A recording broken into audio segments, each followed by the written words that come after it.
Welcome back to Hidden Secrets. Another story, another mystery. Let's begin. You mock the janitor every day, calling him nothing.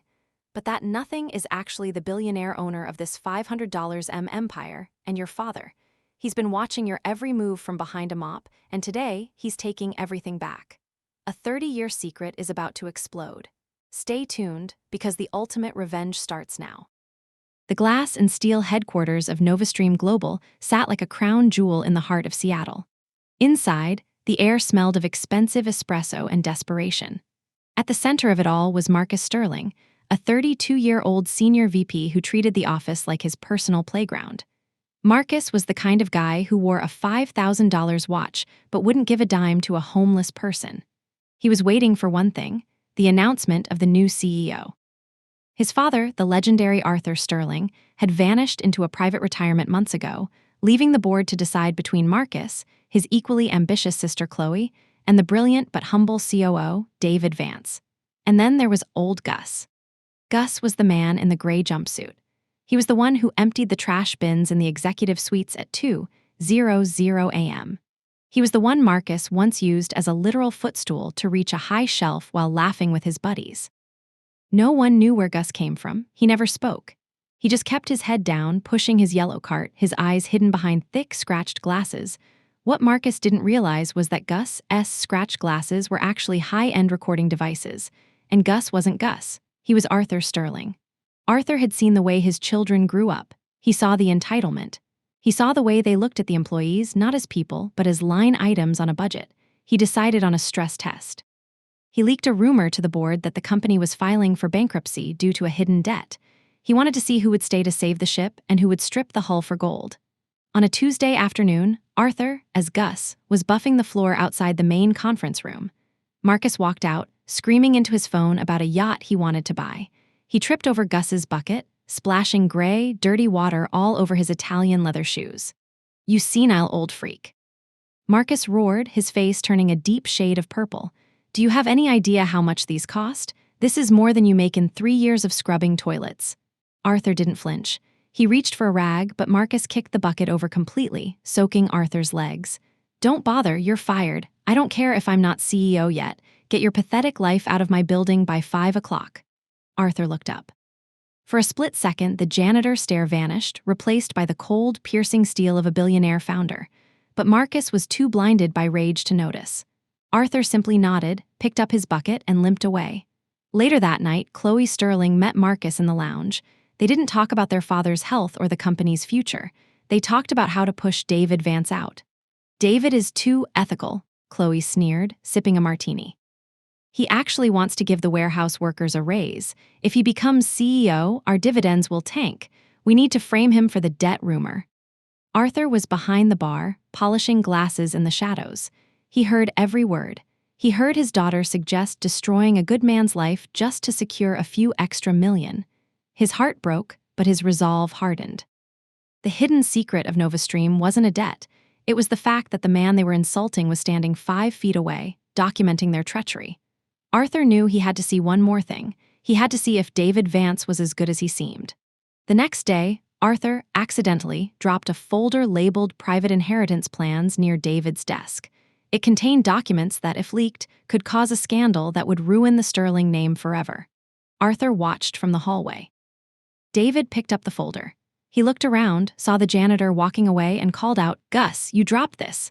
Arthur kept walking, pretending not to hear. David opened the folder just to see who it belonged to. His eyes widened as he saw the sensitive information.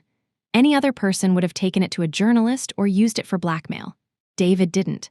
He put the folder in his bag, walked straight to the security office, and said, "This belongs to the Sterling family.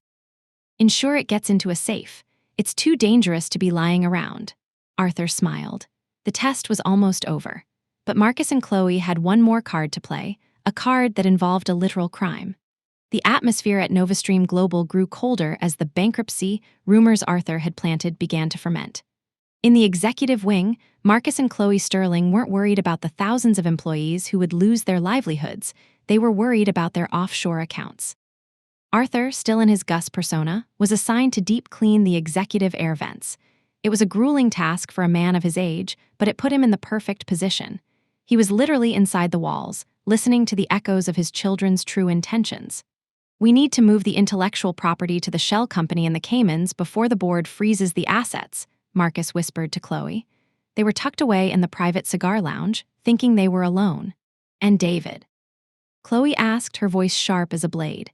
"He's been digging into the payroll accounts. He knows the debt doesn't add up." Marcus chuckled, a sound that made Arthur's skin crawl. "I've already taken care of that. I planted a keylogger on David's laptop. I've been routing small, untraceable payments from the company's emergency fund into a crypto wallet registered in his name. By Friday, David Vance won't be a hero, he'll be a federal suspect." Inside the vent, Arthur's hands shook. Not from age, but from a devastating realization. He hadn't just raised spoiled children, he had raised criminals. He tightened his grip on his screwdriver, his knuckles white. He recorded every second of their conversation on the pinhole camera embedded in his jumpsuit. The next morning, the office was a beehive of anxiety. David Vance was at his desk, his face pale. He had noticed the discrepancies Marcus had planted. Instead of hiding them, David did exactly what Arthur hoped he would. He called for an emergency audit. "Gus," David said, seeing the janitor emptying his bin. David looked exhausted. "If things go south here, if this company falls, make sure you take your pension out early. The sharks are circling." Arthur looked at David. For the first time, he wanted to speak. He wanted to tell this man that his integrity was the only thing keeping the building standing. But he couldn't break character. He simply patted David's shoulder with a gloved hand and pointed toward the ceiling, a silent hint to look up, to look deeper. Meanwhile, Marcus was growing impatient. The Gus incident with the bucket was still eating at him. He hated that a nobody had seen him lose his cool. He decided to use Gus as a scapegoat for a minor security breach he needed to cover up. Marcus called security to the lobby. "I saw this janitor, Gus, hanging around the server room last night," Marcus lied, loud enough for the passing staff to hear. "He's old, probably confused, or maybe he's selling access to our competitors. I want his locker tossed. Now." Arthur watched from a distance as security ripped the lock off his tiny metal locker in the basement. They found exactly what Marcus had planted there, a stolen prototype of the new NovaStream tablet. "I told you," Marcus sneered, standing over the locker. "He's a thief, get him out of here. And don't just fire him, call the police. I want to see him in handcuffs." The security guards, who actually liked Gus because he was the only executive-level person who treated them like humans, looked hesitant. But Marcus was the boss's son. They led Arthur toward the back exit, his arms held firmly behind his back. As they reached the loading dock, David Vance appeared, breathless. "Stop, what is going on?" "We found the prototype in his locker, David," Marcus said, crossing his arms. "The old man is a corporate spy." David looked at Arthur, then at the prototype, then back at Marcus.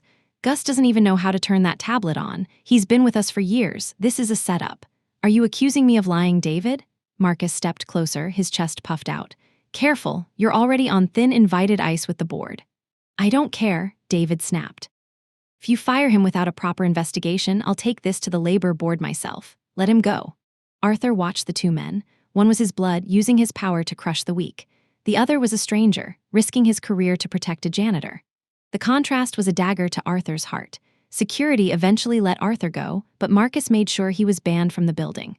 As Arthur walked away, carrying his small bag of belongings, Marcus yelled out, "Don't come back, you piece of trash. You're nothing, you'll die in a gutter and no one will even know your name." Arthur didn't turn around. He didn't need to. He walked 3 blocks away to a black SUV with tinted windows that had been waiting for him. He climbed into the back seat, peeled off the gray wig, and took off the scratched glasses. His lawyer, a man who handled billions of dollars, was sitting in the front. "Sir, are you okay?" Arthur Sterling looked at the recording device in his hand. His eyes were cold, reflecting the neon lights of the city. "I'm fine, Robert. In fact, I've never been better. I have everything I need." "What's the next move?" the lawyer asked. Arthur looked out the window at the NovaStream Tower, the building that bore his name. "The board meeting is in 48 hours. Marcus thinks he's going to be crowned king. Chloe thinks she's going to steal the treasury. They think they've cleared the board of all their enemies." Arthur leaned back, a dark smile playing on his lips.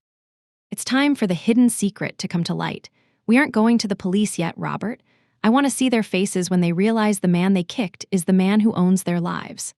Arthur spent the next 2 days in a high-end hotel suite, not as a janitor, but as a ghost. He watched the internal cameras of the office. He saw Marcus sitting in his old chair, putting his feet up on the mahogany desk. He saw Chloe shredded documents in the middle of the night. But most importantly, he saw David Vance. David was still there, working until 3:00 a.m., trying to find a way to save the company from the debt he thought was real. David was the only one mourning the death of Arthur Sterling's vision. "You're a good man, David," Arthur whispered to the screen, "and you're about to have a very, very good week." As the clock struck midnight on the eve of the board meeting, Arthur sent a single encrypted email to the entire board of directors, excluding Marcus and Chloe. The subject line read, "The janitor has a story to tell." The stage was set. The Vipers were in the boardroom, sharpening their fangs for the final kill. Little did they know, the gardener was coming back, and he wasn't bringing a mop this time. He was bringing the fire. The day of the emergency board meeting arrived like a funeral shroud over the city of Seattle.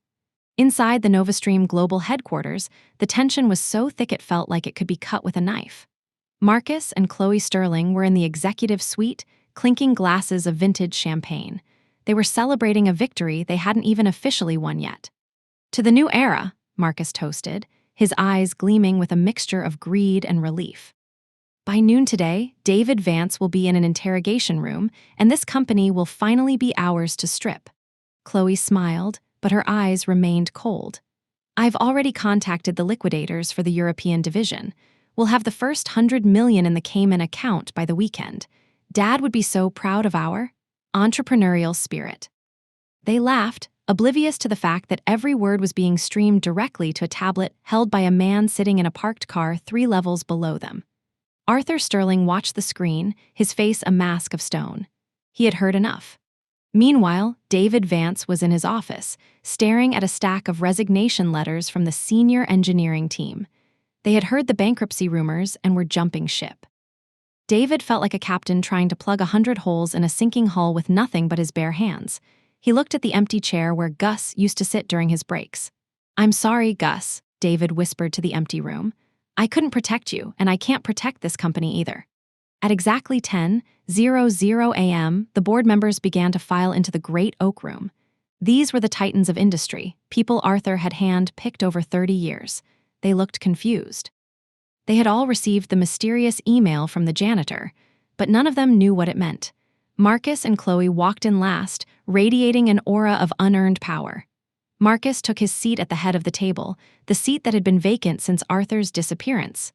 "Thank you all for coming," Marcus began, his voice practiced and smooth.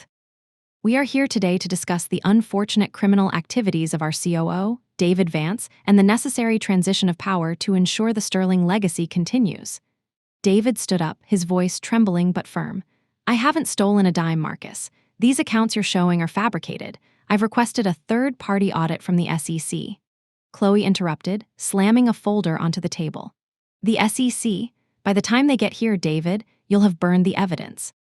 We found the prototype in the janitor's locker, the janitor you defended. It's clear you were using him to move assets out of the building." The board members whispered among themselves. The evidence Marcus had planted was sophisticated. To anyone looking at the surface, David Vance looked guilty. "Enough talk," Marcus said, raising his hand for silence. "As the primary heirs to the Sterling estate, Chloe and I move for an immediate vote to remove David Vance and appoint me as CEO and Chloe as CFO." "All in favor?" One by one, the board members looked at each other. They didn't want to vote for Marcus, but they feared the bankruptcy. Just as the lead director, a woman named Mrs. Gable, was about to raise her hand, the heavy oak doors at the back of the room creaked open. The room went silent. A man walked in. He wasn't wearing a gray jumpsuit. He was wearing a bespoke, charcoal gray suit that cost more than Marcus's entire wardrobe. His hair was perfectly groomed, and his eyes, no longer hidden behind scratched glasses, were like twin lasers. Marcus froze. His glass of water slipped from his hand, shattering on the floor. "Dad?" Arthur Sterling didn't say a word. He walked to the head of the table. He didn't look at Marcus, he looked at Mrs. Gable. "Arthur," she breathed, her face lighting up with relief. "You're alive. We heard. We heard you were in a private clinic in Switzerland." "I was much closer than Switzerland, Alina," Arthur said, his voice deep and commanding, echoing the power of a man who had built an empire from nothing. He finally turned his gaze to Marcus, the boy who had kicked his bucket, the son who had called him nothing. "Get out of my chair," Arthur said, 4 words, cold, final. Dad, wait. Chloe scrambled to her feet, her face turning a ghostly pale. We were trying to save the company. David Vance was stealing, we have proof. Arthur pulled a small, silver flash drive from his pocket and tossed it onto the center of the table. You mean the proof you fabricated on Tuesday at 11:45 p.m. while you were eating sushi in the lounge? Or perhaps the crypto wallet you opened using David's social security number? Marcus tried to stand, but his legs felt like jelly. That's not true. You've been gone. How could you know any of this? Arthur leaned down, placing his hands on the table, staring directly into Marcus's soul. I was there, Marcus. I was there when you spilled your coffee on the floor just to see me scrub it. I was there when you kicked my bucket and called me a senile freak. I was there when you told Chloe that the employees were just line items on a budget. The realization hit Marcus like a freight train. The janitor, the old man he had bullied, the nobody he had banned from the building. Gus. Marcus whispered, his voice cracking. Gus is a character I created to see if my children were human beings or monsters, Arthur said, standing up straight. And I have to say, the results were even worse than I imagined. Arthur turned to the board. Eleanor, members of the board, I have 48 hours of high-definition video and audio recordings. I have recordings of Marcus discussing the embezzlement of IP to the Caymans. I have recordings of Chloe suggesting they frame David Vance. And I have recordings of the janitor being fired for a crime he didn't commit. David Vance sat back in his chair, his eyes wide, a slow realization dawning on him. He looked at Arthur, the man he had defended. A small, knowing smile passed between them. This meeting is no longer about appointing a CEO, Arthur announced. It is now a criminal disclosure. Robert? Arthur's lawyer entered the room, followed by 4 men in dark suits with badges clipped to their belts. Marcus Sterling, Chloe Sterling, the lawyer said, you are being served with a multi-million-dollar lawsuit for embezzlement, corporate espionage, and defamation. Furthermore, the authorities would like to speak with you regarding the fraudulent crypto transactions. You can't do this, Chloe screamed, her voice hitting a frantic pitch. We're your children. You can't send your own blood to prison. Arthur looked at his daughter. There was no anger in his eyes, only a profound, hollow sadness. I didn't send you to prison, Chloe. Your choices did. I just made sure someone was there to watch you make them. As security moved in to escort the siblings out of the room, Marcus turned back, his face contorted with rage. You tricked us. You played a sick game. You're the monster, not us. Arthur didn't blink. A monster is someone who treats a janitor like trash, Marcus. A king is someone who remembers that he used to be one. The doors closed behind them, leaving the boardroom in a stunned, ringing silence. Arthur turned to David Vance. David, Arthur said softly, I believe you have a company to save, and I think it's time we gave the warehouse staff that raise you wanted. But the revenge wasn't over. There was one final twist that would change everything, a secret even Marcus and Chloe didn't know about their own birthright. As Marcus and Chloe were led away in handcuffs, the great oak room felt different. The air was no longer heavy with greed, it was light with the possibility of justice. But Arthur Sterling wasn't finished. He sat down at the table, not in the chairman's chair, but in the chair next to David Vance. There is one more thing the board needs to know, Arthur said, his voice dropping to a somber, gravelly tone, and this is the hardest secret of all. Marcus, pausing at the doorway while held by security, looked back. He expected more insults, more lectures. What he saw was a look of genuine pity on his father's face. Marcus, Chloe, Arthur called out, wait, you deserve to know why I did this. It wasn't just to catch you in a lie, it was to save you from a lie you've been living since you were born. Arthur pulled out a weathered, yellowed document from a hidden pocket in his suit. It wasn't a corporate filing. It was a birth certificate, 2 of them. You've always wondered why I was so hard on you, why I pushed you to earn your place, Arthur said. It's because you aren't my biological children. Your real father was my best friend and my first business partner, Leo Thorne. He died in the same garage fire where we built the first NovaStream prototype. He died saving my life. The room went deathly silent. Marcus and Chloe froze. The hate in Marcus's eyes turned into a hollow, echoing confusion. Leo was the brilliant one, Arthur continued, his eyes misting over. I took his share of the company and raised you as my own. I gave you the Sterling name to protect you. I wanted to see if Leo's brilliance survived in you, or if the wealth I gave you had rotted your souls. I hoped that if you were put in a position of nothingness, like Leo was when he started, you would show his heart. But instead, you became the very people Leo and I fought against. Arthur stood up and walked over to Marcus. He placed a hand on Marcus's shoulder, not the hand of a billionaire, but the hand of the janitor who had been kicked. "I didn't disinherit you because I hate you, Marcus. I disinherited you because this money is a poison to you. The trust fund I've set up for your legal defense is the last penny you'll ever get from the Sterling name. From now on, you'll have to build your own life, just like Leo did, just like Gus did." Marcus looked down at his father's hand. For the first time in 32 years, the shield of entitlement was shattered. He realized that his father hadn't been testing his business acumen, he had been testing his humanity. And Marcus had failed the test of his true father's legacy. Security led them out into the hallway, where the press was already waiting. The hidden secret was no longer a corporate rumor, it was a global scandal. Weeks passed. Arthur Sterling officially stepped down, but not before making one final change to the company bylaws. NovaStream Global was restructured as a benefit corporation, with a percentage of all profits going into a trust for the families of low-wage service workers in Seattle. David Vance was named the new CEO, with Arthur serving as a silent advisor. But Arthur didn't return to his penthouse. Instead, he bought a small, modest house in the suburbs. In the final scene of the story, David Vance visited Arthur. He found the billionaire founder in the backyard, working in a garden. "The board misses you, Arthur," David said, leaning against the fence. "And the employees, they still leave a cup of coffee out for Gus every Tuesday morning. It's become a tradition." Arthur chuckled, wiping dirt from his hands. "Let them keep it. It reminds them that the person cleaning the floor might just be the person who owns the building. It keeps everyone on their best behavior." "And what about Marcus and Chloe?" David asked. Arthur looked at a small patch of new sprouts in the dirt. "They're working, real jobs. Marcus is in a warehouse in Ohio.